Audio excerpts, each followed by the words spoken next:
Hey church, welcome back to the Sanctuary. I'm Vanessa and this is John and welcome to GT Connect. On June 2nd at 7 p.m. we're going to see the Made for More Women's Ministry Tour at Seminole Assembly of God. Everyone who attends will receive a free gift, so please see Miss Karen for more information.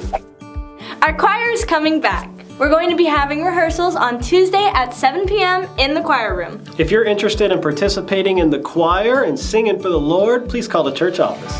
The youth are going tubing at Rainbow River on June 8th. If you'd like to come, please call the church office. Don't forget about our weekly broadcast. Every day at 12:30 we have prayer, and then Thursdays at 10:30 we have prime time. And Thursdays at 7 p.m. we have youth group. Saturdays at 10 a.m. we have story time with Pastor Maddie for the kids. We are so excited to be back in our new sanctuary. Well, that's all we got. Thank you for watching GT Connect, and we'll see you next week. Hello, GT Church. I'm Carl. I just want to talk to you for a moment about how I've enjoyed connecting with our GT Church online services. When I was in youth ministry, I used to talk to our youth all the time about getting outside of their comfort zone, kind of stepping out to do something big for God. I found that when God calls us to step outside of our comfort zone, there's always a cost associated with that, but if we'll do it, it's always worth it. It's always so rewarding.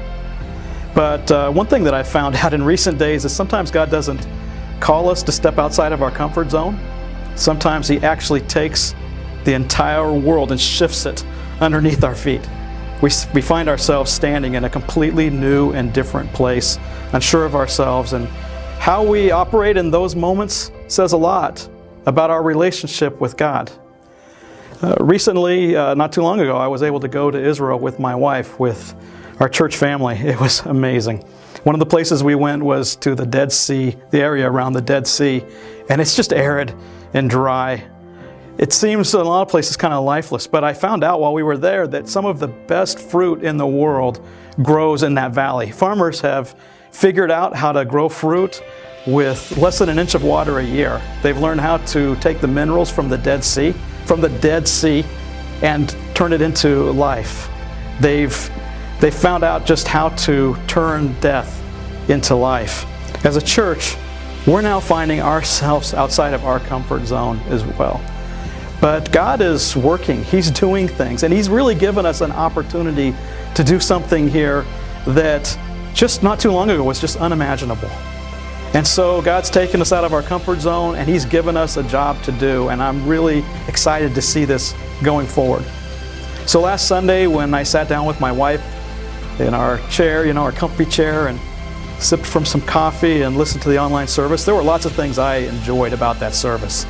I really enjoyed connecting with Josh Helms as he led worship from his home in Nashville, Tennessee.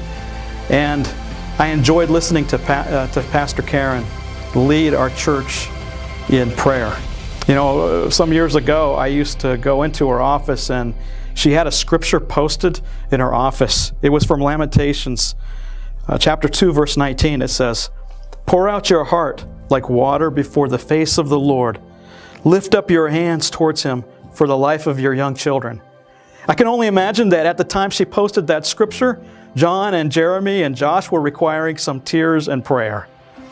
But she prayed passionately for her children, and I feel that as she leads our church in prayer each Sunday morning in that online service. And I really enjoy hearing Pastor's message. It challenges me every Sunday as he's been talking about love and applying it to our lives. I feel connected with him and with our church and our church family.